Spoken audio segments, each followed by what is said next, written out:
Following 2 magical nights at home, it's back to Hollywood, where the orange and blue will try to make Oil Country's playoff dreams come true.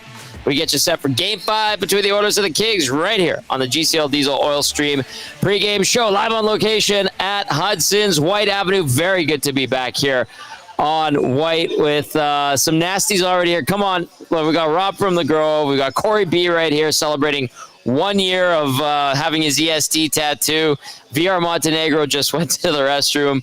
The Nasties are going to be here. I see Cal in the park and Sarah are going to be right here. The Nasties, the boys are going to be at their big table in front of the big screen over in the corner. They've got primo seating, and it's going to be, Twitter Mary and Dave are here.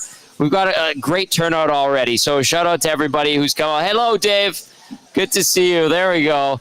The Nasties coming out in full force. This is fantastic as we get set for what should be a very, very exciting Game 5 between the Oilers and the LA Kings in a crazy series, Hernan Salas. Just a crazy series.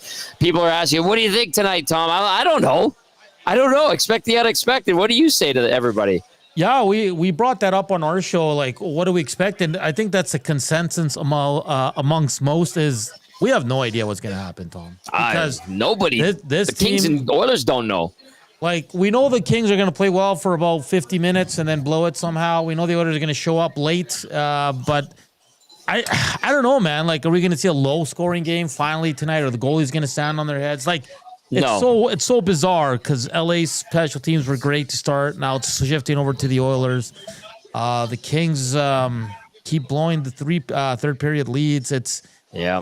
Like, honestly, Tom, if you ask me, I truly don't know what's going to happen tonight. I truly don't know, but I would not be surprised by anything. Here's VR Montenegro. Everybody got no? Oh, you're like a hidden man. Okay, I see you. You know what? He's had 4 6 o'clocker lagers. He crushed a $12.99 4-pack of 6 o'clocker lagers on his walk over here from the U of A area. So he is ready to rock. They do have 6 o'clocker lager. They gave me one to show to everybody. If you want to come down and enjoy one of those delicious, scrumptious Alley Cat beverages, you can definitely do that here at Hudson's Whyte. A big thank you to Connor and Berger. Peyton's here. Kenya's here. Great staff. It's going to be an awesome time. They expect it to be packed in here. And man, oh man, we're ready to go. They said it was awesome for game number 4. Good times. So big thank you to Connor and Borley and the crew for getting us here again. All right, you can text us 780-218-9999. You can get to the nasty chat as well. Of course, GCL Diesel, presenting sponsors of the Oil Stream pre- and post-game show and providers of the best diesel engine components around, from turbochargers to injectors, fuel pumps to sensors. They are the critical engine component experts, proud to serve Edmonton and Northern Alberta for over 50 years. We will be back at the Ice House for Game 6. Shout out to everybody who's come down to the Ice House as well. Awesome time there. We have been so fortunate to be on location at a bunch of great places. Started with BP Westgate. We were at Bourbon Street Hudson's for Game 2, Ice House for Games 3 and 4. We're back here at Hudson's Whyte for Game 5, and then back at Ice House for Game 6. And then Game 7, should there be one, TBD. We'll see where that goes, but we'll be out there somewhere. All right, Nan, so before we get to Cass, he'll be joining us in about 5 minutes' time. And we'll also be joined by, he's not even a legend anymore. He's the immortal Dennis Bernstein. I think after his run-in with Jim Hiller after game, his beef. I know there's more to the story, and he'll update us at about 7:10, our LA Kings insider. This is why we love him, right? Because he's authentic. He's just DB from the fourth period in SiriusXM NHL Network Radio. No frills. He's not gonna BS you. He's just going to be Dennis, and that's the way he operates. So we're going to get the full story from him just after 7 o'clock. All right, Nanso, what do you think about giving out the question of the night? Yeah, I was going to go with a kind of a softball. I'm going to switch it up. I want an X factor for each team tonight. Who's going to be the X factor that's going to lead either the Oilers or the LA Kings to a victory in Game 5? Because I was going to say, who has the most pressure? I think the pressure's on LA right now, Tom. I truly do. Yeah. So I think everybody would go with LA. So for you, Tommy, give me an X factor for each team in order for them to win tonight. X factor for the Oilers. I will go with, you know what? I'm going to put it on Calvin Pickard tonight. I'm going to, there was some talk. I was listening to Jay and Matt talk about it. Someone needs to rise to the occasion. One of these goalies, and I know the likelihood of it being Pickard over Hiller is less so, but I'll go with the expect the unexpected theme, and I'll go with Calvin Pickard. I'll put him in as the X factor for the Edmonton Oilers. Maybe he surprises everybody and rises to the occasion. So I'll take a swing on that one. And then for the LA Kings, the X factor, I think Quinton Byfield. I know he's had some good moments in this series, especially early, but I think the reason why I'd pick him as my X factor tonight to answer the question of the night is because he probably wants to make up for that missed opportunity, blown opportunity, I should say, when he had the puck on his stick, game on the line, and tried to carry it out. Evan Bouchard checked him, and then the Oilers went back and got the momentum going with a goal. So I'll go Calvin Pickard for the Oilers, Quinton Byfield because he wants some vengeance and to make up for what he did wrong in Game 4. Those are my X factors. What say you, Hernan? That's you know what the dangerous part about Byfield? Don't try to do too much to make up for that error. Like, it's in the past. You guys lost the game. You know what I mean? He's a young guy. Good point. Like, maybe he's overzealous at times out there, but I like it. I'm going to flip it on you. I'm going to go Darcy Kemper on the other side. If LA is going to win, he has to be better. He does. Because goaltending hasn't been good for either team in this series. Darcy Kemper. And for the Edmonton Oilers, Tom, I'm going to go with the obvious. It's Bouch. If he's good tonight, they win. If he's, he was bad last game for 40 minutes, brilliant for the last almost 40 minutes. So Evan Bouchard for me is the X factor, man. Well, hang on. How about this? Boosh. Or Boosh. Like, it's one or the other or both in the same game, in the same period, on the same shift. Like, it's like, what the hell did you do there, Evan? I clipped the promo for our show with DVD, and DVD's like, because in the defensive zone, it's like, don't give him the puck, don't give him the puck. Then you go into the offensive zone, it's like, give him the puck, give him the puck. So it's pretty much. It's absolutely crazy. So you went Byfield, Pickard. I went Kemper, Bouchard. We'll see what Cass has to say, and all our nasties as well. Let us know on the nasty chat or the River Cree inbox 780-218-9999. Text us, like Hernan said. We want to hear from you, and we'll keep you up to date on everything that's going on around the National Hockey League right now. We've got 4 games on the sked. The Sens lead the Leafs. Leaves is the proper term for it. 4 minutes left in the second period. 1-0. The score there. Chabot scored. Oh, Sir Thomas Chabot, as Dusty likes to say, on the Tales of the North. Okay, let's get to our game analyst, Matt Kassian. He's ready to rock for Game Changers tonight. Good. He's doing a quick check there. Nice and clear, Cass. Hello. I wanted to make sure it's working. I'm running the other rig, so I'm like, I just hope this works. So we're here. We're good. We're good, buddy. It's all good, baby. Okay, what would you say about the question of the night that Hernan threw out there? X factors for each team. Who for Edmonton, who for LA, and why? Yeah, good question. Very good question. For the Edmonton Oilers, X factor? I feel like I like the Bouchard pick, but he's an X factor for both teams. Right. Right. Like he's an X factor both ways. For the LA Kings, Evan Bouchard. For the Edmonton Oilers, Evan Bouchard. So I do like that one. I'm gonna go a little weird here. Maybe not that weird, but I'm going to go weird, and I'm going to say Adam Henrique. Henrique for the Edmonton Oilers. Yep, a little bit different. A guy that maybe hasn't done a absolute ton this series, but has the potential here to. I think maybe he's a little veteran savvy and be a difference maker. So is he a complete X factor? Probably not by most people's books, but I'm looking at him to have a good night, big game, and maybe be the difference for the Edmonton Oilers. For the Los Angeles Kings, I'm going to pick Drew Doughty. I'm going to pick Drew Doughty because I think, amount of minutes he's got to play here. He has to play really, really solid minutes defensively. But he's also got to find a way to continue to chip in offensively too. But he has to do it not just through 2 periods. I mean, that's going to be the big thing from Doughty, is closing that out, where he hasn't done that as much as I'm sure he or any LA Kings fan would like the last couple. So I'm going with Adam Henrique and Drew Doughty. A little bit off the board with the Henrique one, but I like it, so I'm going with it. I respect the hell out of that. So Doughty and Henrique are your X factors tonight. Yep. I went with Pickard and Byfield, and then Nanso, you went with Kemper and Bush. Kemper. Yes. Okay. Very good. I like how we all agree that Bouchard can be an X factor for both teams, which I think is hilarious.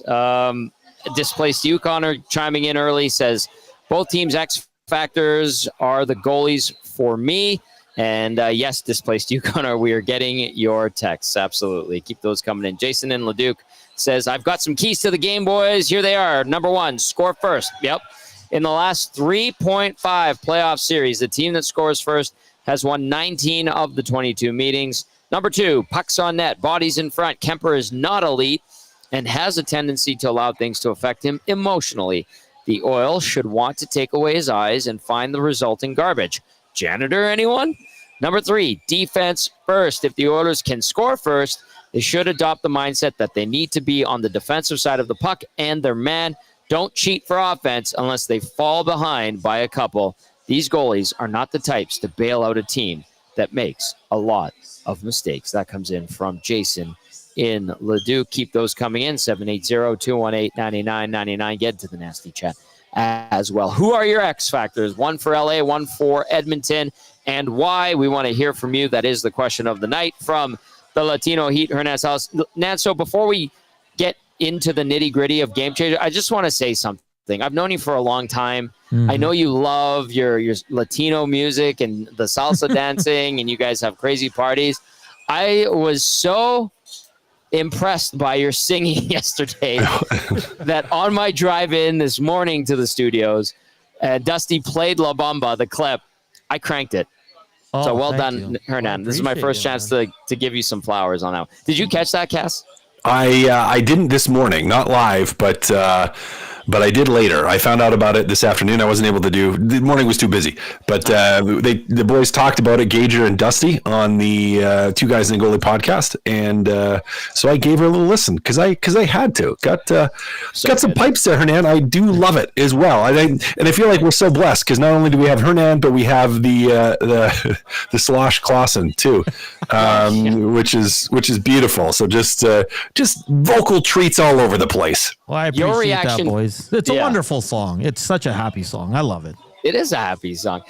Your reaction, Cass, to Slosh Clausen was hilarious. Like the double face palm, like, well done. So you know what? Fortunate. Yeah, I was just hoping. I'm pretty sure he was just audio. I didn't think he was on video or he could see us live on video, and I was just hoping he wouldn't. I'm like, I don't want to ruin this moment, and no. I muted myself because I'm like, I'm just gonna start dying laughing, and I don't want to have him just kind of get self-conscious about it. But yeah, that was great too.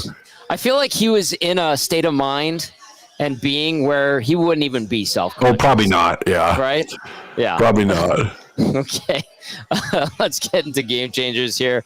As always with Matt Kassian, brought to you by Damon Bunting Real Estate. Damon Bunting, consistent top producing realtor in the greater Edmonton area for over 17 years. He's community driven and understands what it takes to make a difference in our city. Check him out, DamonBunting.com, or visit his Instagram at Damon Bunting Real Estate. Speaking of our city, I was driving through the River Valley on my way here to Whyte Ave, and it just looks and feels nice right now. You know, you drive and the leaves are starting to bud. We're getting a bit of green grass, Cass, and that means it's playoff hockey time. Mm-hmm. It's just a good, and the warmth. I mean, we could get rid of the wind a little bit, but the warmth too. So I love it.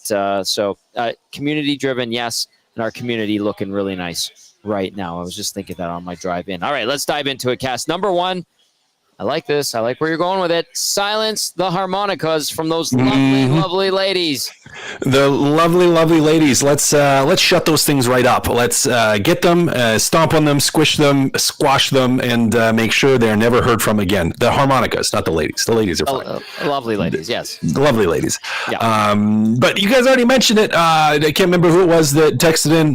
Was it Big Uke? I think it was Big Uke that texted in and said, scoring that first goal. Well, yeah, early hockey game, super, super important. And, the crowd, the harmonicas, everything, and even inside that Los Angeles Kings dressing room, they are all going to be pushing to recover from the loss. And what I mean by that is they're going to want to separate last game from this game. They're going to want to separate hey, we just gave up a lead again from the game that they're playing now back in LA in Game 5. And we talked after about what the messaging is going to be from the LA Kings. And it's largely going to be that. It's like, hey, even Steven, 2-2 series, we're going back home where we're really, really good. And that's what they're still going to be saying. And they're going to try to bring that right from the drop of the puck to be like, no, this is our home ice. We're going to stick it to you here. And for Edmonton, just looking at the amount of momentum that they carried into that overtime and the amount of press that they carried into the overtime, like 31 shot opportunities in overtime alone. That 33 all third period, 31 in overtime shot attempts, and that to me is it just tells you like how dominant they were in that short period of time where they had the puck, they were shooting, they had all kinds of opportunities, and they were just all over it.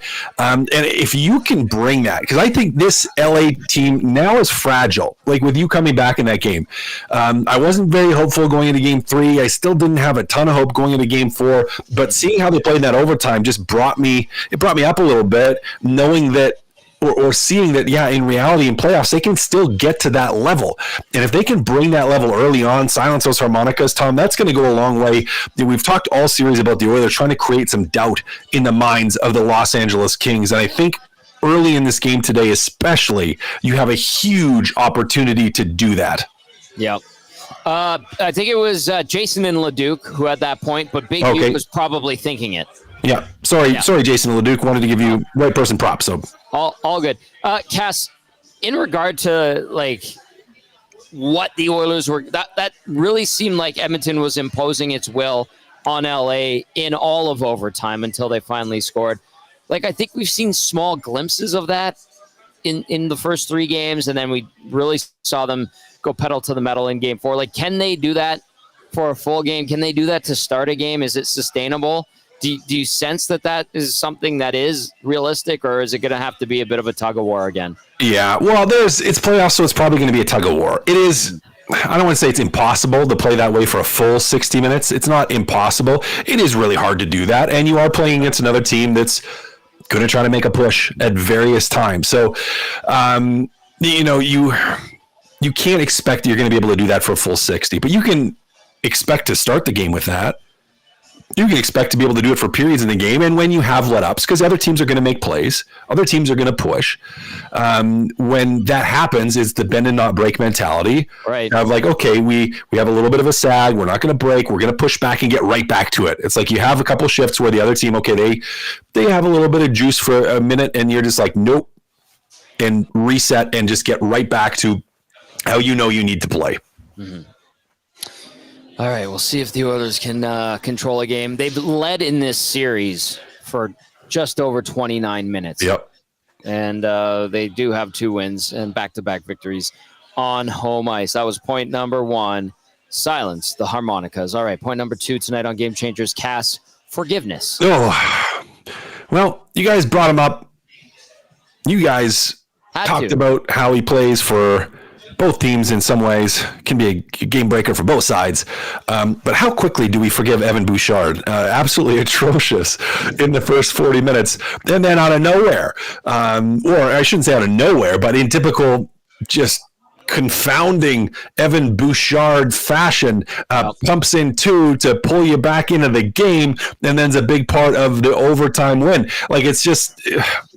it's just crazy in some regards how that switch can flip for Evan Bouchard and how quickly we forgive him. As you said, with your wonderful little button, like the two different tones of saying the same thing. I mean, it's true. It's like the crap Evan, but also the crap Evan. Like, whoa, like both exist and both can exist. But he's going to be a huge part of it tonight. Him and probably Darnell Nurse on the defensive side. They're going to play a lot of minutes. Who knows if they stay the whole game together? I doubt they will. I think you're going to see a rotation through the 5 defensemen that they're primarily playing. Emerson not going to see the ice a ton. But Evan Bouchard he's the linchpin. He's the key. Without Ekholm in the lineup, Evan Bouchard is absolutely the guy. And we've seen him be the guy in a bad way, but we've also seen him be the guy in a good way. Which one do we see tonight? Well, that largely could impact or influence or really set the tone for what we see overall from the Edmonton Oilers. Can Bouchard sustain the good Bouchard cast, or is it too far gone considering what kind of season he's had? And playoffs, I should say, too. The beautiful thing about hockey, Tom, and sports in general, is every single shift is your chance for that forgiveness and redemption. Every time you get back out there, until you're not back out there anymore, there's an opportunity for that. And I think we have seen it before from Evan Bouchard in the past. I would say it's less likely. If you were to ask me that same question last year, I probably would say, yeah, he's had a really good season. And of course he can. Of course he can. Look what he's doing in the playoffs. He's had a really good playoffs. It hasn't been as much the case, but I mean, he's tied for the NHL lead in goals right now, which is crazy if you think about it. And he has the capacity to do it. Now, I would say if we're making odds on it, because of the season he's had, well, the odds are probably less than if he had a really good season. But that doesn't mean we can count him out. That doesn't mean he's not going to be able to do it. So I believe he can. And maybe just the adrenaline from those gets him to a place where, we do see that playoff Bouchard again. Maybe he, after that goals, the boys chipped in and bought him a new bag of Werthers, and they're fresh and they're delicious, and he's right back to playoff Bouchard. So yeah, I'm not writing it off and saying it's too far gone for him. Nothing beats a fresh butterscotch candy. I'll tell you that much. All right, he did his game changers. Brought to you as always by Damon Bunting Real Estate. Damon Bunting now with the agency. Cass says point number 1, silence the harmonicas. Point number 2, forgiveness. Evan Bouchard. Bouchard. Oh yes, the two sides of the coin. All right, let's go to point number 3, and I think this is also a pseudo shout out to our boy YouTube Trev. I hope it is, at least. I think it is. Above average. Above average. It sort of was. It wasn't first in mind. But no, absolutely it was, Trev. Absolutely was. Hey, Calvin Pickard has been very average. And I know there's a lot of people out there that are like, well, he's the starter. He should win the Vezina. He's the best goalie in the universe ever. And he's not. But he's been right around that average point. Since he came in the last 2 games, he's been average, given up some goals that weren't very good, made a couple saves that were all right, but has managed to hold on for 2 wins here for the Edmonton Oilers. He has got to hold on again. Because at some point today, if Edmonton starts how they want to, and let's say they get a goal or 2 goals, LA is going to make a push. Now, whether that's first period, second, third, don't know. But at some point tonight, LA will have some momentum, and they're going to make a push.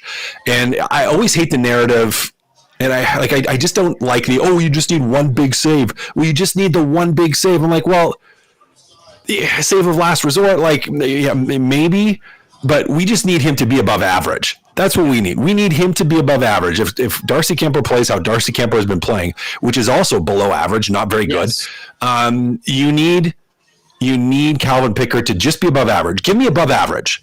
Don't even give me. It's not the game-breaking save. It's not the just one more save. It's like, no, just save the saves you're supposed to save. Make the simple ones. And I think that puts the Oilers in a pretty good spot tonight. So I believe he can do it. It's the right choice to have him as a starter with the winning the last 2 games. So Calvin Pickard, be above average, and the Edmonton Oilers have a decent shot at winning this game. Sounds reasonable to me. It is Game Changers with our game analyst, Matt Kassian. Tonight's Game Changers: silence the harmonicas. 2, forgiveness. 3, above average. Cass, how much pressure do you think the LA Kings are feeling, or how much heat do you think they're feeling, or do you think they're being insulated by their coach, or maybe not insulated by their coach, who had breakdowns in his last post-game press conference? Yeah, well, I was just about to say, you want to tell me if he's insulating, and he's having those breakdowns too. And I think that largely the turnaround in the series, going from up to nothing to even, it hinged on a coaching decision that he made. Yes. And I think he feels that. I think the guys in the locker room feel that. And then I think they feel a buildup from the last couple of seasons. So it is completely possible that they're able to turn the corner and keep their composure, and it doesn't affect them. But at the same time, it feels like some of those emotions are raw. Like the nerves are there. And I think the pressure is there. Now, they're going to try to relieve the pressure, as I have said before, with the narrative inside that dressing room of, we're really good at home. It doesn't matter. Yeah, they beat us there, but they still have to beat us at home. Yeah. That's the narrative that they're going to be pushing. And I think for LA, the pressure isn't going to be there until it is. And what I mean by that is, I don't think at the drop of the puck there's going to be pressure until the Edmonton Oilers force the issue. And if the Edmonton Oilers force the issue early, which is why that start is so crucial for them, then I think the nerves might start to go a little bit. Like, again, that doubt starts to creep. Like, it's there. It maybe hasn't fully blossomed yet now after that last win, but the potential for it. I mean, it's gone from being, a raw little seedling to starting to sprout just a little bit. And if the Edmonton Oilers can, water it and speak to it and nurture it and care for it, and you give it nutrients, then it has the chance just to fully explode and grow, and you have a chance to cripple mentally the Los Angeles Kings. But you're going to have to work for that, because LA is going to be doing what they can, again, especially early in the hockey game, to counter that narrative. Cass, thank you for describing photosynthesis to everybody, essentially adding the love portion into it and nurturing and all of that good stuff. That was beautiful. Okay, Hernan, I want to ask what Hernan has to offer and wants to ask you, but before he does, I just want to chip in with one more, and it does kind of go to the Hiller thing. How much does a coach's emotion affect the group? I think it does strongly. Maybe some guys less than others, but at the NHL level, a lot of what coaches do, like there's the systems for sure. There's the deployment of players for sure. There's the pulling levers to get the most out of guys for sure. But I think more than anything, the impact that they have is on the emotional tone they're setting for the team. Now, I'll use an example. I was speaking to a player that was talking about a coach that had gotten fired. Whatever, I don't need to say about when, but it was about a coach that got fired. And he was speaking about how it had become toxic on the bench. And it had become toxic during a game, toxic on the bench during a game, because the coach who was there, the emotions just would get out of control. And he would start yelling and screaming at guys, which would make it okay for other guys to start yelling and screaming at other guys. And it's like the emotions were just aggressive on the bench, and it just the way that the team interacted with one another, it's like it gave permission to interact in a poor way with one another. And I think that can happen. Like, if you have a coach that's losing it in pregame or postgame press interviews, and the team hears it, sees it, knows about it, that's going to impact you. Right? Because it's going to give you permission to have those emotions and to act on those emotions, as opposed to what generally would be the mindset of like, well, yeah, be upset, but stay focused. It's fine. It's a long series. We're going to be okay.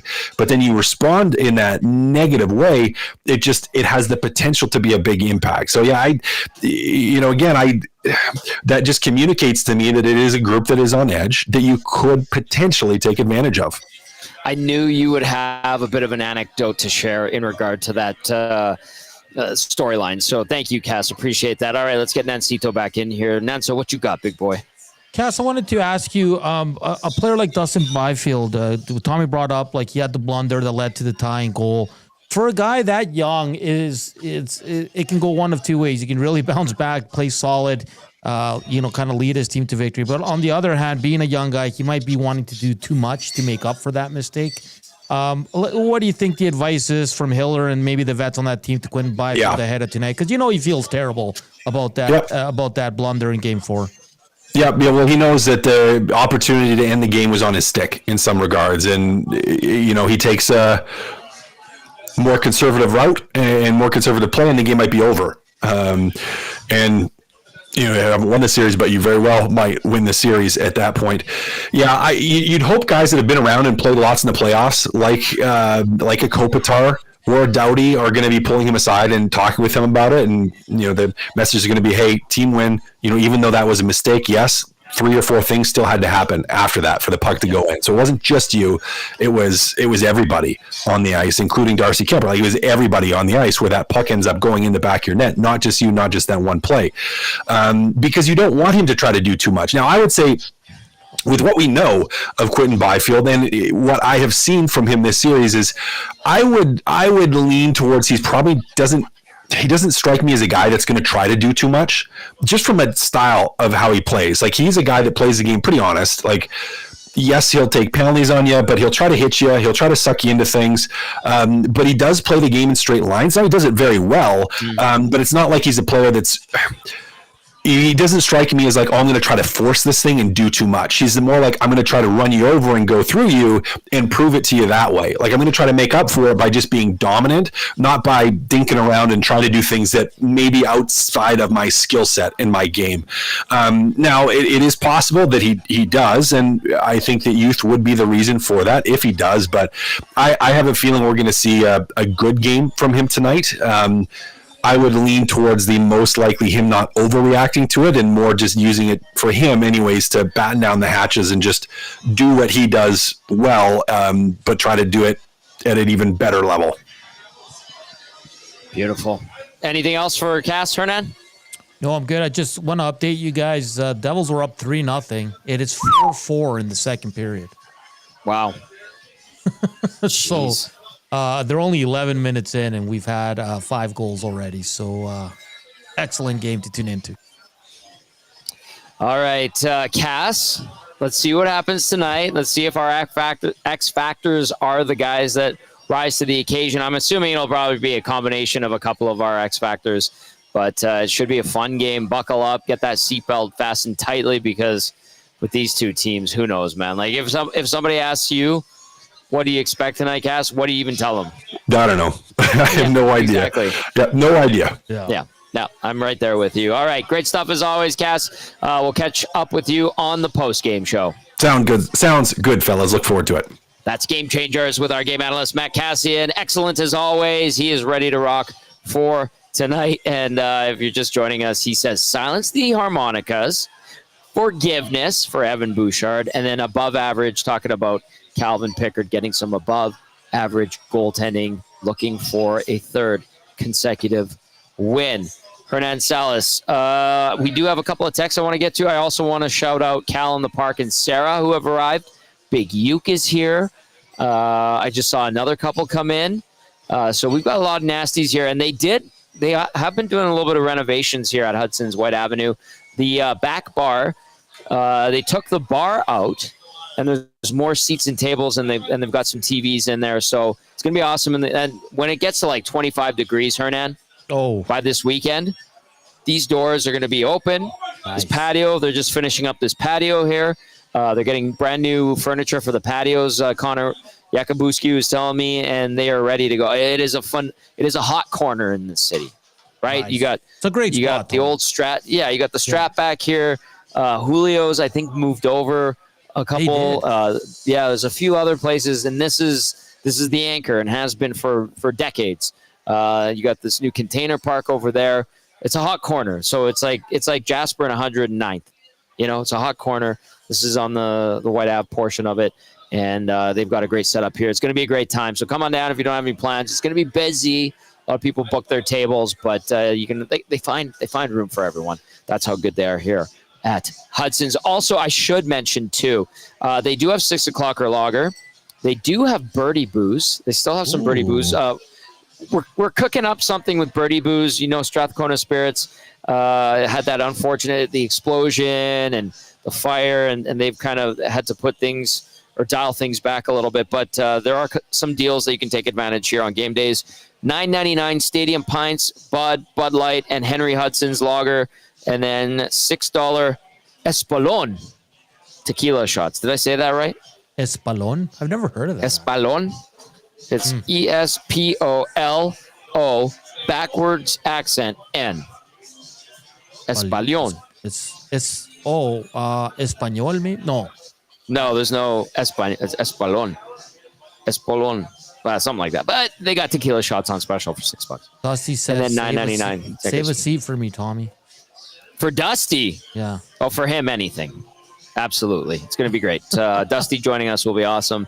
I know there's a huge table of nasties, plus another table. Dave and Twitter Mary are here with some friends. I think we're going to have like 15 to 20 ES tiers here. So this is going to be absolutely filling tremendous. Up, Tom? It is now. It's starting to get busy. More and more people are walking in. Big groups are starting to show up. The back is already open. And no patio today because of that wind and everything. It's not the warmest for the patio just yet, but it is starting to fill up, and nice. All the staff is getting busy, and they're humming, they're walking around, man. They're busy, and it's going to be a good time. It really is. You can already feel the good vibe. Hopefully the Oilers can deliver for everybody watching wherever they may be. All right, we're going to get to Dennis Bernstein shortly. We're going to get to some texts here.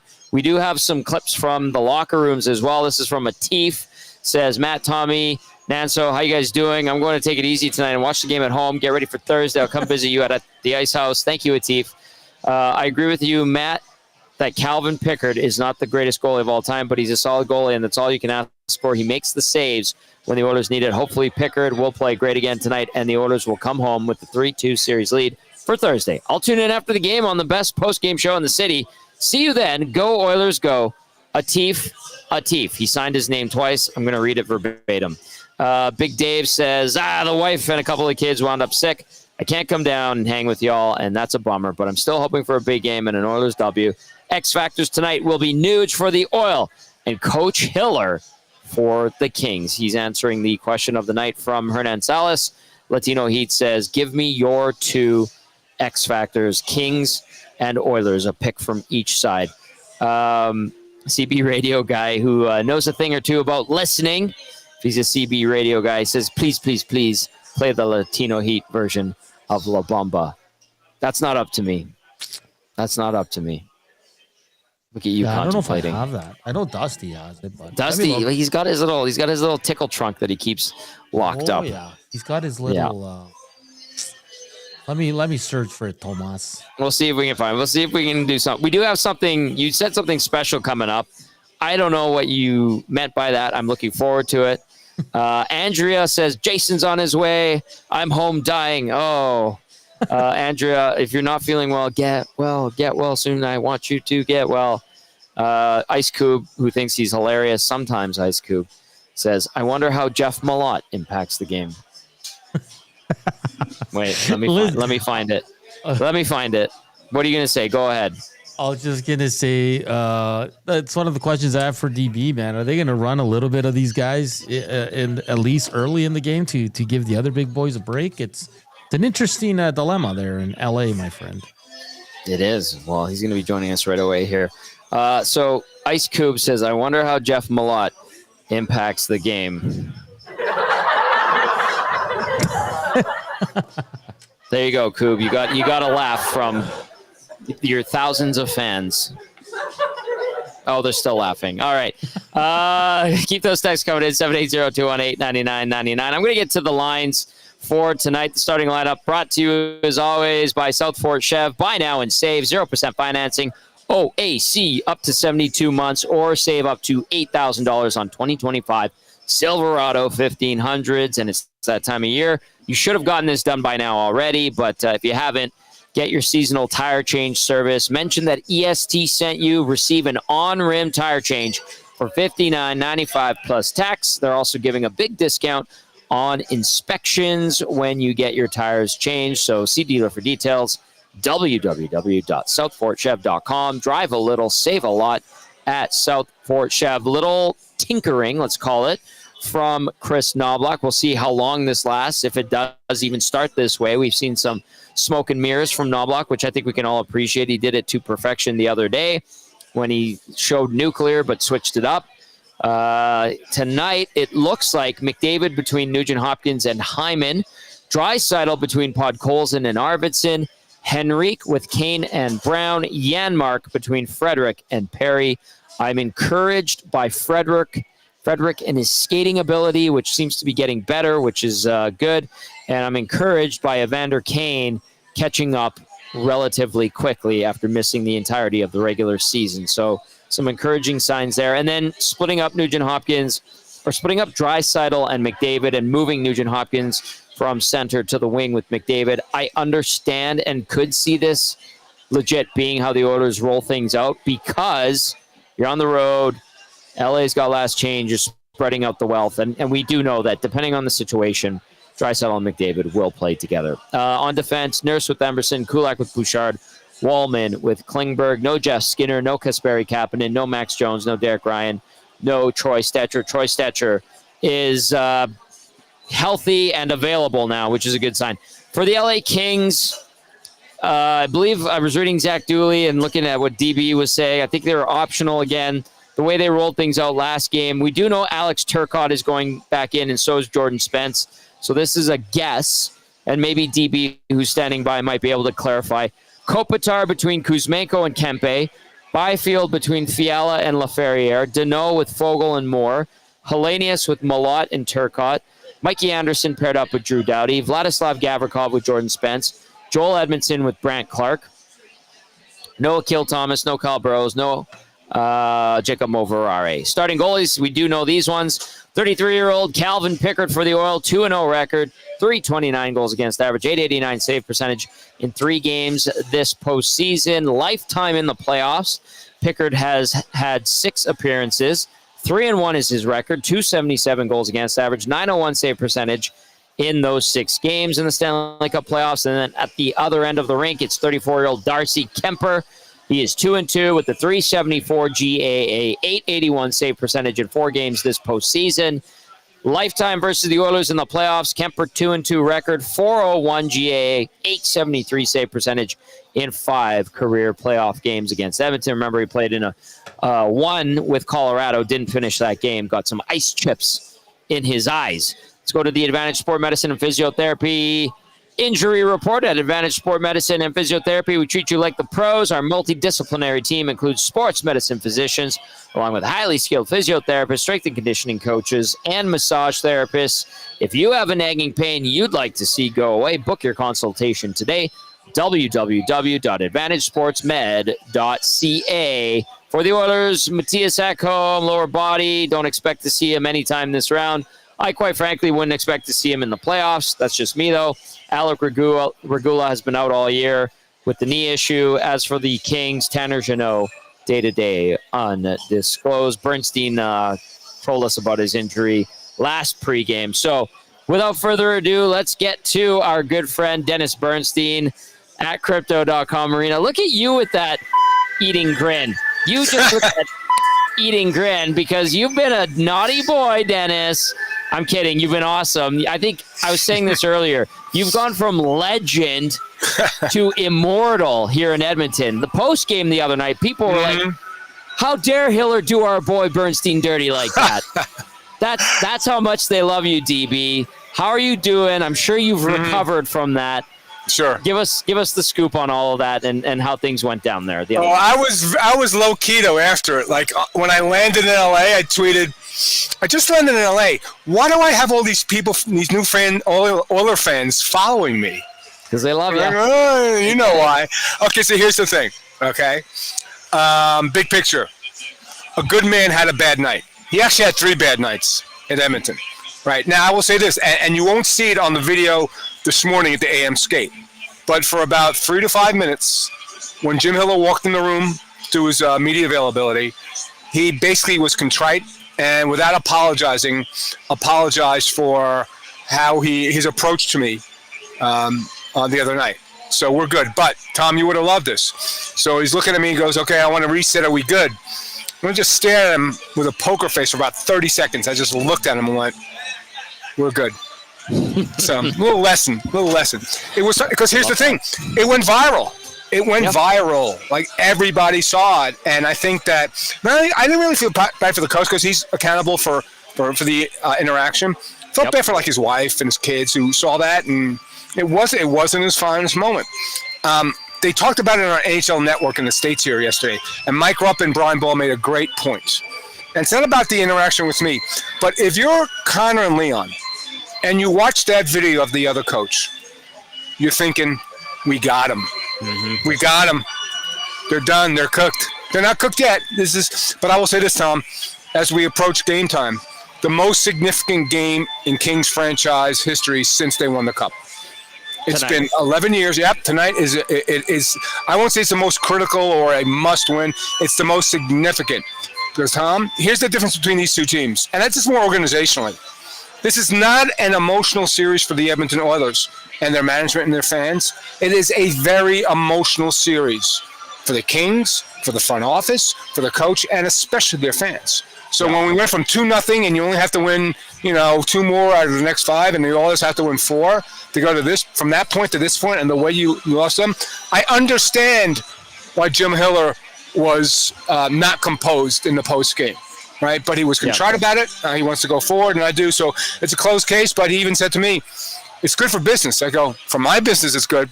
Not so much for yours." Yeah, touche. And DB, I mean, you got a great heart. You're a great man, and it's good that he, had that conversation with you and took care of it really quickly. But the reason why he's at that point is because you're watching it slip away. And like you said, Leon and Connor, if they watch that or caught wind of it, would be like, geez, that puts us in a great position. Sure. How does Jim Hiller prepare his group or change anything for tonight to make sure that things don't slip away in a third period again? Well, in that interaction, he asked if I had any answers. How about this for an answer? Play the last 20 minutes like you did the first 40. Simple as that. Yeah. Like, watch the Dallas Stars last night up 5-2, only giving the Colorado Avalanche one high danger chance in the third period, but maintaining the puck. Don't tilt the ice in your favor. Don't do a 0. We joked about 1-3-1 and 1-2-2, and you know what they did in the third period? They did a 0-5. No forecheck pressure. They basically lined up like bowling pins on the blue line and tried to stop the zone entries. And you could say, it was one bounce, or Quentin Byfield didn't make the play with 40 seconds left. But what about the first 17 minutes? What about expanding the lead at 3-1 or 3-2? And they didn't do that. So I think his message to the team is, we were fortunate to get a lead in the third period again. We have to play it like it's the first period or the second period. Because they've been the better team, Tom. You know the numbers. Yep. 29 minutes the Oilers have led in the series. It's 2-2, and they're feeling really good about themselves. And I'm not sure how the Kings are feeling about themselves right now. DB, a lot's been made about the usage of the lineup for the LA Kings. Yeah. Pretty much running 9 guys. In that game late, they went with 8, and then Kuzmenko finally got some shifts in OT. 4 defensemen pretty much for the most part. But is Jim Hiller, or does Jim Hiller need to use that 4th line and maybe that 5th defenseman a little bit more early on so the guys are not so gassed come late in the game?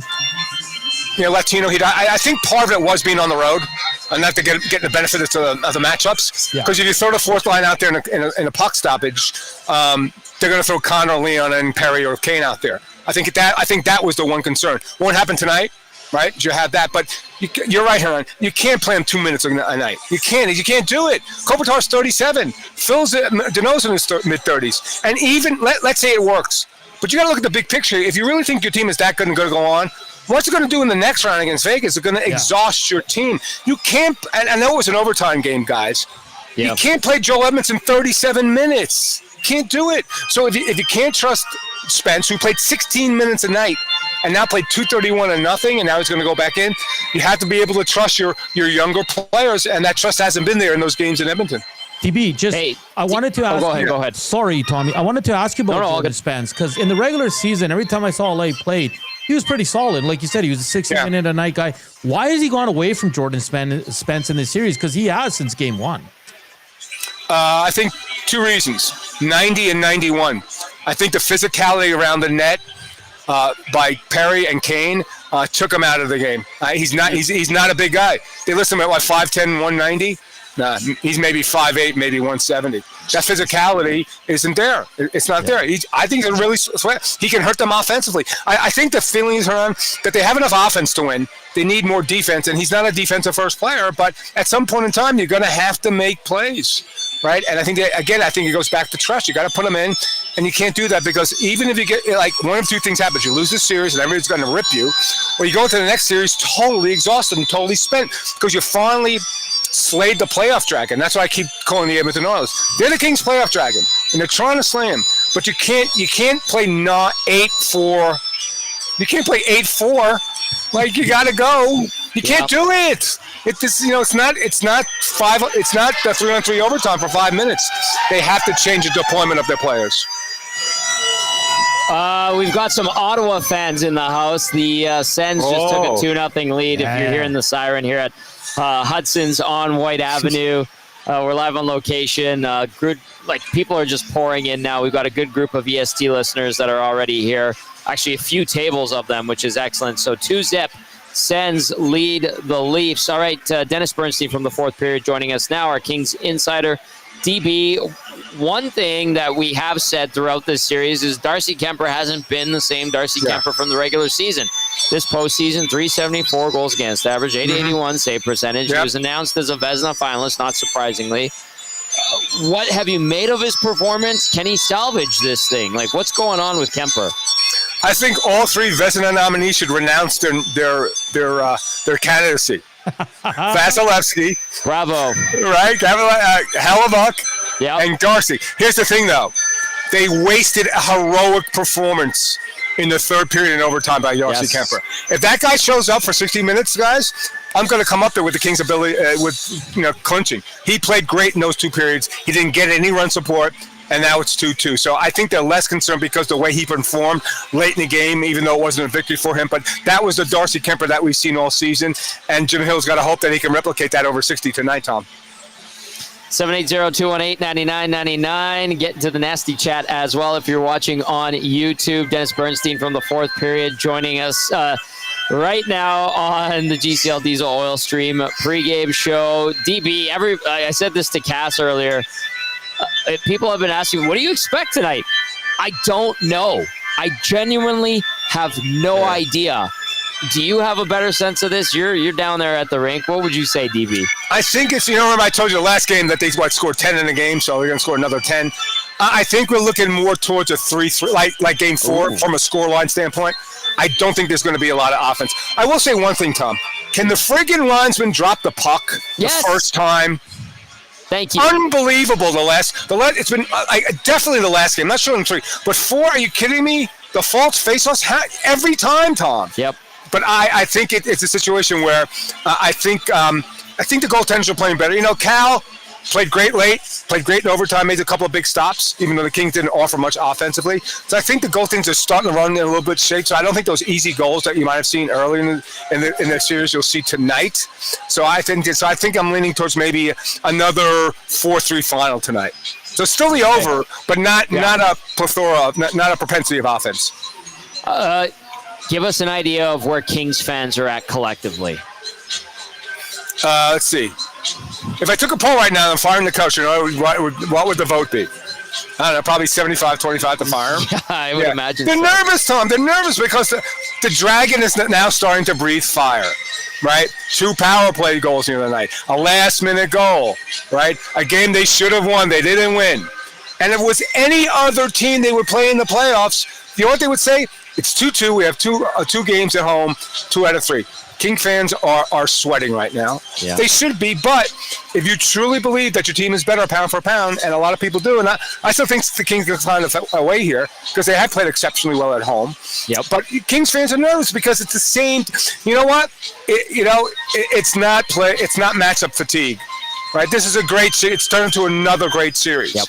Right, so I think but if you're a Kings fan, of course you're nervous. Just like the Oilers fans would be nervous if it was the reverse, where they went down up 2-0, and the other team has to win 4 out of 5, and now they're starting to feel it.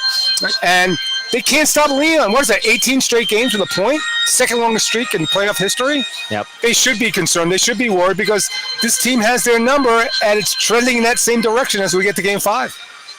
DB, last one. It's an aside, but it's Pacific Division related. We saw Rick Tocchet step away from the Vancouver Canucks. There's, I think, 8 coaching vacancies around the league now. Yeah. And I know we have a group chat, and a lot of that is not fit for air.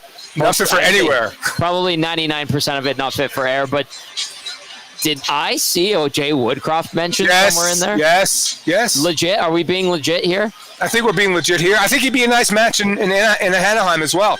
Wow. But you know what? You know who's the smartest guy of all? Rick Tocchet. Oh, Rick Tocchet. Rick Tocchet. That is a dysfunctional organization from the top down. It all comes from the owner. It's more pervasive with Rutherford. I'd get out of there too, because you can go get money, wherever, in New York or Philly or Chicago or whatever. Yep. I would not want to. Look, Jay got to get back in the game, so if they offer him the gig, fine. But you look at the state of the franchise. Yep. Brock's leaving. Who's going on with Quinn?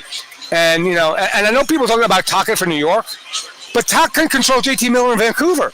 He's going to go coach him in New York? Please. Good point. But I think the chatter about Woody is legit. And if not Vancouver, I think he's coaching in the league next season. He's been waiting a long time patiently. He's been around town. I know that. Also, a lot of people around here, and I'm sure in LA, would look at the Canucks situation and go, the Canucks. Yes. Yeah, everyone absolutely. Would. Yeah, absolutely. DB, you are a gem. You know we love you. Fantastic stuff as always. I can't wait to see you when you come back to Edmonton. You are a hero now. It's always great coming back to Edmonton for a Game 6. So I'm happy to be. The King fans don't like it, but I certainly have a great time in Edmonton. Good to see you and the great fans up there again a couple days from now. DB, awesome stuff as always. Safe travels when you come back here, okay? There you go, Dennis Bernstein from the fourth period. Absolutely awesome. Great description and breakdown of the spat, let's call it, with Jim Hiller. And I love it. He's honest. He had Jim Hiller sweating for 30 seconds there, saying, we're good. He waited and he waited. It was like that Reed Wilkins pregnant pause when he reads the GCL Diesel liner during his show. Diesel. Understood. Yeah, I love that he called me Latino Heat too, man. That was pretty cool. I know. He's a big EST guy. That was pretty cool. He made a great point that he was listening to, I think he said Rupp and a few of the other boys. And yep. Like, it's true though, Tom. Like, you see a coach kind of lose it like that. Like, the Oilers are like, yeah, we got these boys. Like, we've had them for 3 years. Let's do it again. Mm-hmm. And that's why I think and of course the first goal is always key, Tom, but if LA has to chase the game, I'm intrigued. I'm very intrigued. Yeah. They had to chase a bit, Game 3? But they did climb their way out of a 2-0 deficit and made things really interesting. The Oilers had to scramble again. But you know what? Yeah. If the Oilers can actually go pedal to the metal and build up a lead, take the game, that would be a breath of fresh air, I think, for this city and the fan base. Back to the Vancouver stuff, Tom. I guess your thoughts. Yep.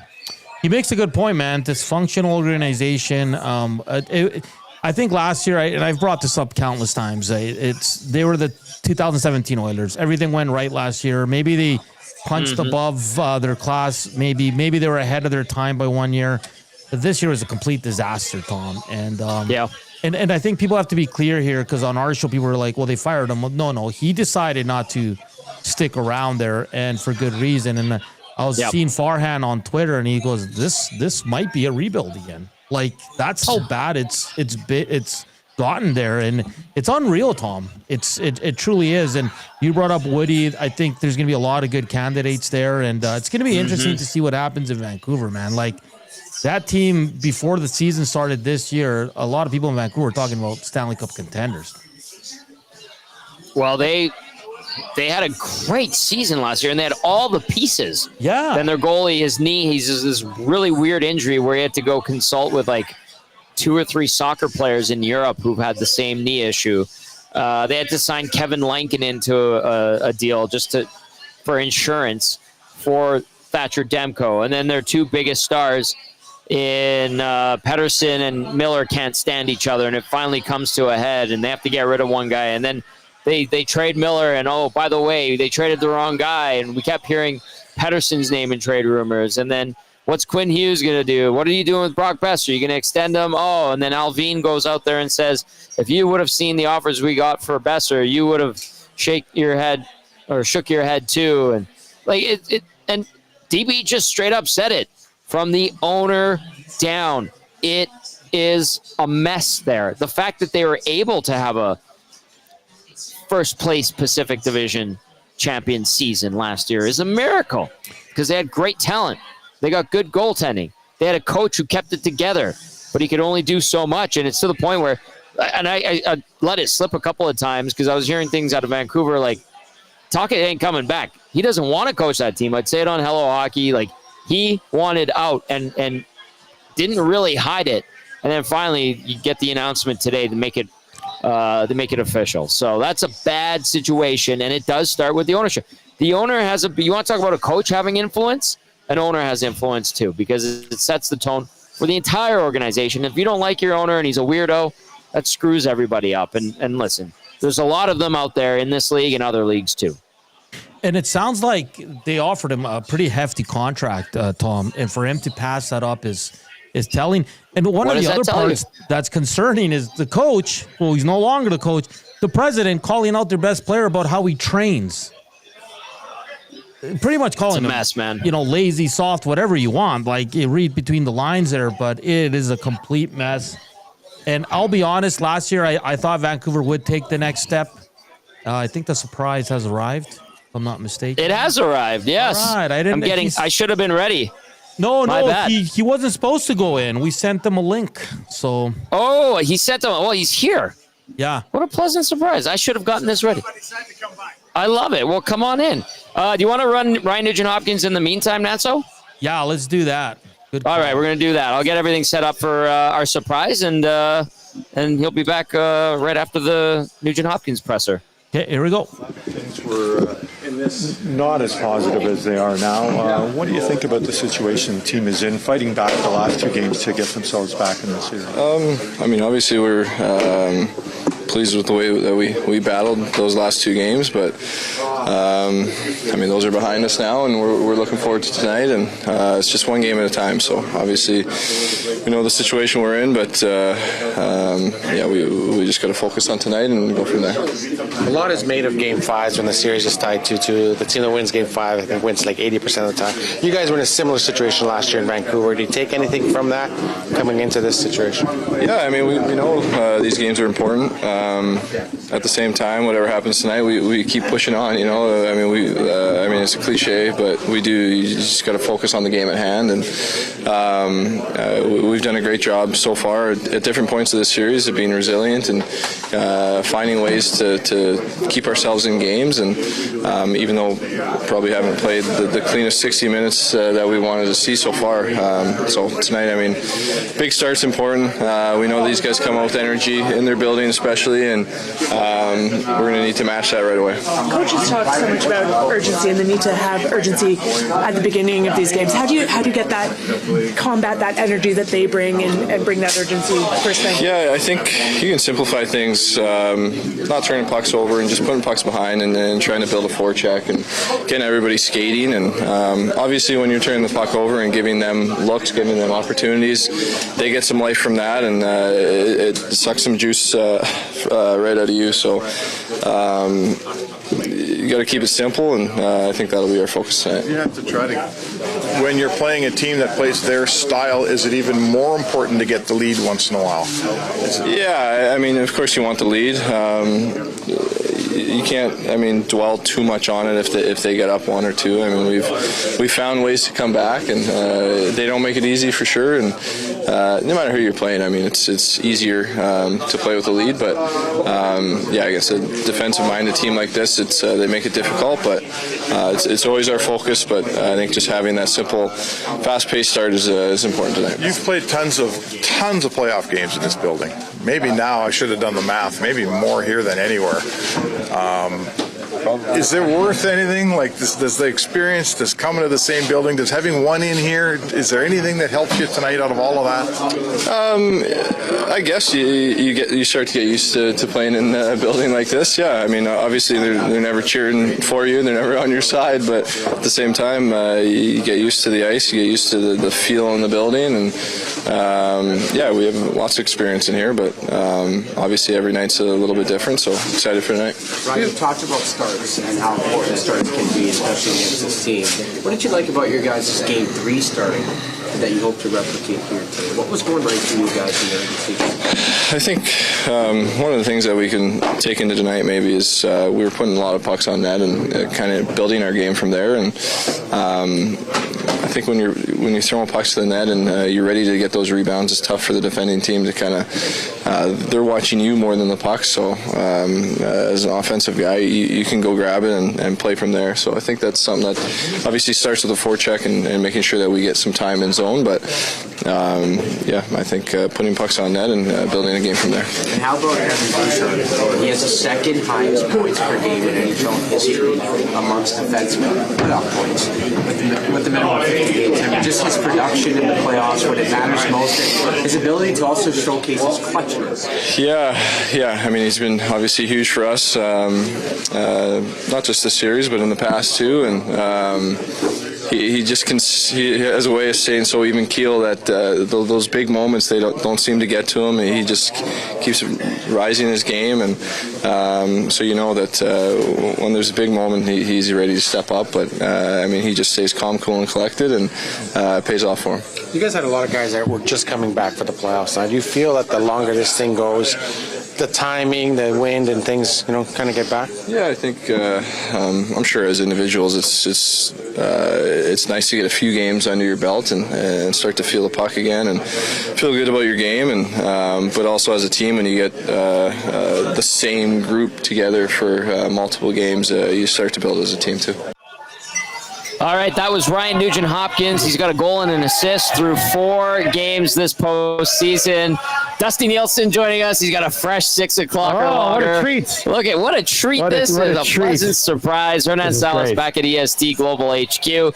We're live on location. Hudsons, Whyte Avenue. Yeah, here on another show. I'll be here on the post. I'll hit the post quickly again after, and then I'll get out of here. But yeah, so I've hit for 2 cycles, I guess, today on all of our shows. I wasn't planning on coming down. I was just planning on connecting, but we finished dinner around like 7. I looked at 10. I was like, maybe I'll pop down to Hudson. Yeah. And the kids were like, no, Daddy, you have to put us in bed. I said, listen, Daddy's going to go for work and slide out down to Hudson. So, Marshall and Muzz, if you're still watching, you should probably be getting ready for bed, but Daddy loves you. But work called tonight, Tommy. It beckons. Yeah. There's a huge group of nasties back there. Beautiful. Twitter, Mary, and Dave are over here. Oh, yeah, they're there. Yeah, awesome turnout. It's getting busier and busier. Connor's been a busy boy.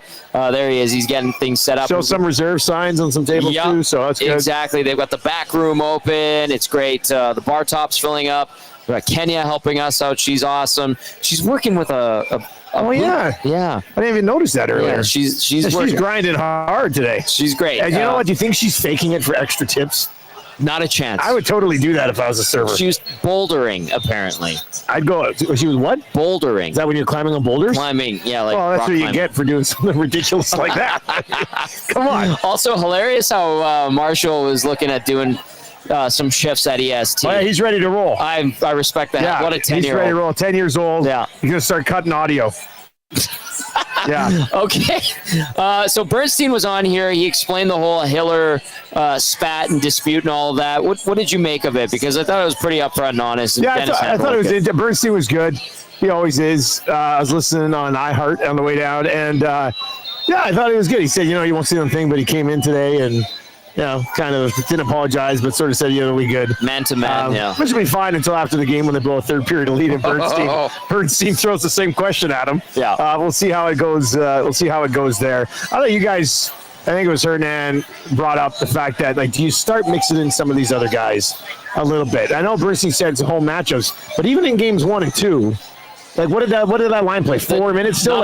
They don't play them. No. So they play 13 guys. They must be so afraid of having those guys on the ice in any matchup against the Oilers. I don't even know if they're confident putting them out there against the Janmark Arvidsson, Podkolzin line when it's together, nor should they be. I mean, that's a line of NHLers. This Kings line is a bunch of bit parts put together right now. Bit parts is a fair way to describe it. I was going to be like, okay, I was going to ask for your X factors because Hernan threw out the question of the night. It was, who are your X factors, one from each team? Who do you have for tonight? Probably Bouchard. Oh, he could be the X factor for both teams. Yeah, probably. Yeah. My answer is Bouchard for both teams. Cal, how are you, buddy? Good to see you. Yeah, everybody's excited. Legitimately, it's probably Evan Bouchard for the Oilers, and for the Kings tonight. That's a good question on the Kings. I mean, Deneau's been good. I would probably say, Darcy Kemper. Yeah. Is that cheating if I take the goalie? No, I still think it comes down to Kemper. He's been very mid, with the exception of overtime, in which he was outstanding. See what you did there. Part of me wanted to say Kopitar. Like, Kopitar is minus what in this year? -4. Yeah. -5, maybe even. Kopitar is -5 with 7 points. 7 points. Assists. I mean, PP Merchant, essentially. Yeah. So Kopitar might be a bit of an X factor here tonight as well. But I think it's two various obvious answers, but you can't get past Bouchard and Kemper. I mean, those are the two X factors so far in this series, and they will continue to be in this series. For your use of mid. Yeah, thanks, man. The crowd goes wild. I had it on my list of things to say when I hopped on the show. I want to drop a mid. What else did you want to say? That was it. Oh, okay. I basically just came to say mid. One thing is a list. Sure. Yeah. Nanso, what do you got for the big guy? What's up, Dusty? What's going on? Hey, Hernan. I want the win so bad for La Bamba tomorrow, buddy. Oh, God. Yeah, we'll see about that. No, sorry. Yeah, I was going to ask you, Dusty. Tonight, no one knows what to expect. No one really knows which Oiler team's going to show up, which LA Kings team is going to show up.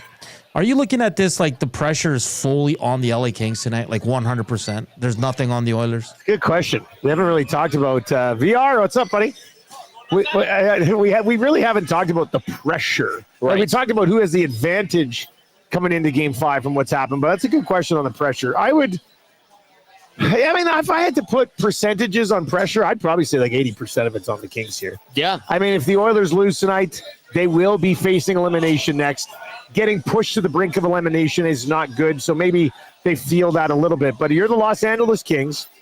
Your one advantage so far in this series has been at home. Yes. And you managed to take care of business twice. If they were to lose tonight at home, now you're facing elimination on the road. You've lost 3 in a row. It's not like these games have been split. Yep. You would have lost 3 in a row at that point. And as Bernstein said, the old playoff dragon, Ottawa 4-0. Another goal. Wow. The old playoff dragon is now rising its head, peeking over at Jon Snow, about to kill him with smoke. And only Arya can save the Kings at this point. Arya. So what a episode that was. Yeah, it was. So yeah, I think 80%. Yeah, way more pressure on the Kings tonight than the Edmonton Oilers. I think that's totally fair. But I know there's always pressure on the Oilers, but if you really think about it, they are the lower seed. They are. I wouldn't put them as underdog, but they conceded the first 2 games, and they've had to catch up in their wins. Knobloch should straight up on the board before the game tonight put you're down 2-0 going into the hockey game. That's a great mantra. Find the urgency early. I brought this up on 2 guys today. Do you think the urgency is the Edmonton Oilers' foot on the gas in the third period in overtime? Or is it Los Angeles Kings are so damn tired that the Oilers are just taking advantage of them? Like, is that why we've seen a swing in the third period? Because the Kings are exhausted? Probably. Or is it because the Oilers are like, oh, we better go? I think if you get a lead on the Kings, a multi-goal lead, which the Oilers have blown in this series once already, in the 29 minutes that they've led in this series. If you get a multi-goal lead on the Kings in their rink tonight, with everything that's happened in the first 4 games, I think it could, I'm not saying it will be, it could be a backbreaker because this LA team is understaffed, outgunned, and probably has wonky confidence right now. So I think if you get a 1 or 2 goal or 2 goal lead minimum. Dan, so what do you say on this one, buddy? I think, I'll put it this way. If the Oilers win tonight, series over. Yeah. It's over. I heard you say that after game 4. Like, you're fired up. I think if LA wins tonight, it is going 7 because the Oilers will push it. But if the Oilers win tonight, it's completely over. I think they wrap it up on Thursday. LA won't be able to recover. There's no way to recover from another loss tonight. That's why I think if the Oilers can get this one, it's series over. We'll be planning for the second round. If LA wins, Tom and Dusty, I still think it's going to go 7. I don't think they close it out in Edmonton. Yeah, and then if the LA wins tonight, I would assume, like if LA wins tonight, to me, it means that the Edmonton Oilers didn't have a good start again in this hockey game. Yeah. If LA wins tonight, there is no way that the Oilers come out in Game 6 face elimination and go through the motions in the first period again. They're not sleeping. I mean, that thing would. So then have that mindset tonight, knowing how important this game is. I mean, it's not a Game 7, but man, you are in the driver's seat if you can win tonight in any 2-2 series, right? Let alone one where it would be 3 wins in a row and you've eliminated this team 3 years in a row. It's incredible how much the Oilers need to be in a dire situation before they really start to engage. I just hope that that's not the case tonight. Like I'm watching overtime with Tam in the last game, and she looks at me. She goes, "Man, why don't they play like this the whole game?" I was like, "I Great know." question. Like that's what's so frustrating about it. Why don't they play in periods 1 and 2 like they have in periods 3 so far in this series? I don't know. How do we not know the answer to this? It's like Evan Bouchard. We got to live with the bad, and we love the good. And the Oilers, same thing. Like, I think we have to accept that they don't turn it on until something bad has happened. Yes. Yeah, but I don't want to accept that. Like I want them to Dusty. I know. It's not a good way to do but things. that's like we said this morning on our show. Like, let's say, the Kings are up 3-1 in the third period again, and the Oilers, that's okay. They're going to turn it on. But you're playing with fire. Always. Look at game 1. But if you're they cranked it up in game 1, what happened? They tied it, and then something happened, and they lost the game. Yes. If you would have just played it like the rest of the game, like you did in the third period in game 1, you would have won that game comfortably. So they've already been bitten by this playing with fire thing in the first game of this series. So eliminate that. Just get rolling from the very beginning here. Noble concept. Congratulations to the Sens. Speaking of teams feeling pressure now. Oh, baby. Oh, baby. Toronto. Oh, my goodness. I want to read Joaquin. We have our EST. This would be the funniest thing ever. Yeah, we have our EST group chat, and Joaquin goes, "Does anyone hear that squeaking noise? Never mind. It's just the Leafs fans' sphincters." Yeah. Well done, Joaquin. I'm going to get to a couple of texts. Smokey the Bear texting in says, "I'm having a smoke before the game, then I'm heading to the brew house for the game." Good partner of EST. Let's bring a 3-2 lead back to Alberta, boys. Smokey the Bear, H in Smokey. Smokey. Rip City Steps coming by, eh? Yeah, he's for the start of Double OT. Oh, jeez, Rip City. Speaking of which, we got this from Rob from the Grove, who set this big table up. He says, "Tommy, can you please let people know we still have some seats if they want to come to Hudson's?" And we got Twitter Mary and Dave were there. And then Cal from the Park and Sarah showed up. They had their own seat. They were going to be there, but they joined the rest of the crew over there. Yeah, it's so far so good. Like this back room is already kind of filling up. I think it's going to be packed. We still have a couple of reservations that are waiting to show up here. So, yeah, come on down.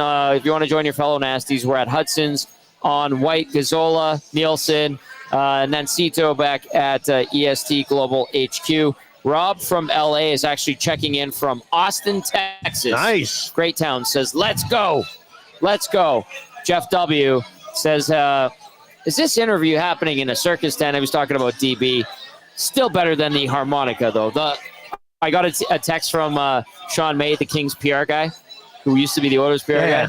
And he sent a picture of, you're going to love it. It's adorable.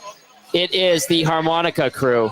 Yes. They're back. Oh, they're warming up. They're warming up, and they're in their Kings jerseys. They got hooked up. Oh, is there more of them now? It feels like I don't remember it being that many. There's a lot of them. They must have brought some friends. 1, 2, 3, 4, 5, 6, 7, 8, 9, 10, 11. 11 of them. There's no way there's 11 of them. They are very excited. Yeah, good. Good. I hope they get crushed tonight. Well, They just we'll showed see how Boosh on the things broadcast, boys. He looks ready. Does he? Well, not really. Was he cross-eyed? He just looked I like thought- he was chilling there, tying his skates. Your Werther's is original. on two guys today, somebody said, I wonder what real life was like for Bouchard. And is it the same way as in he burns the toasts, but his eggs are awesome? Like, he can't do two things. It's that was a really funny, that was C-Run.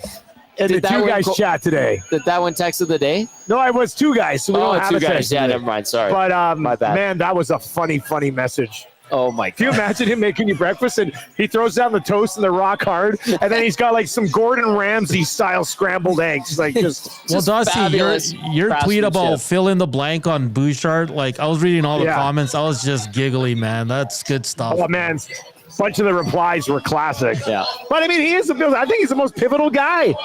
If he sucks tonight, they're probably going to lose. Yeah. And if he's great tonight, they will most certainly win. Like he's going to play half the bloody game. That's how important he is. That's true. Well, if he's great in the third, they'll win. He doesn't need to be great all game, right? Yeah, I mean, I would also prefer he be great all game. That would be lovely. He is like 6 years into his professional career. By now, in theory, you should have the consistency of being a very good everyday defenseman. Take care of business, man. Please. Like, get this thing done tonight. I hope Pickard stands on his head. He Wouldn't was that be one great? of my X factors. I had him in Byfield. Hernan, you had who? You had I went Kemper and Boosh. Boosh, yeah. Boosh, yeah. Hey, that's my answers, Hernan. Very good. Oh, you guys, yeah. great minds think alike. That's organized, man. Great minds think alike. All right, final thoughts. We've got a couple minutes here. There's Big Uke. A bunch of the Nasties just stumbled in here giggling. I wonder if they had Something's some going on funny outside. cigarettes. Yeah, something's going on outside. We're back on Whyte Avenue. I'll tell you what, Dusty, it feels great to be back here. Everywhere we've been, Hudsons on Bourbon Street, BP Westgate, back at Ice House. It's been nice moving it around here, yeah. And we're lucky. We have great partnerships with all these establishments. Selly's now, formerly Selly Sports Bar and Lounge there, Fort Road. At Century Casino. Like, we're very, very fortunate. So great vibe here. Final thoughts from you, Dusty. I just wish we knew what to expect. I wish we knew what had a feeling about it, right? A strong feeling, and you just don't. I mean, the Oilers could win big. The Kings could win big. The Oilers could fall behind and come back and win. I have no idea what's going to happen in this hockey game. I hope they show up. Yeah. Like, it'll be a major buzzkill winning the last two games in the fashion they did, and then come here and get 5 shots in the first period and be down 2-0. Today is a perfect day to have your best game of the series and in a long time as a complete team for the most part. But what did Bernstein say about the Kings? Biggest game in franchise history since they won since their last Cup win, and that it's a testament. Or it's very telling of where the LA Kings franchise is and has been for the last decade plus, because that was 2014, their last Cup win. That comes back, so that's a decade. Yeah. That comes back to the question that Hernan asked us. Like, who faces more pressure in this? Well, the guy who covers the Kings just said it's their biggest game in over 10 years. Yeah. So I think they're facing more pressure in this hockey game. And it's a first-round game, and it's Game 5 for crying out loud. So that's pretty telling. All right, Nat, so final thoughts to you. Yeah, I'm in the same boat. Don't know what the hell's going to go on tonight. I won't be surprised by any of it. But, I'm fascinated. Can't wait for the harmonicas. And let's go, boys. Enjoy the game down there. We'll chat post-game. Let's go.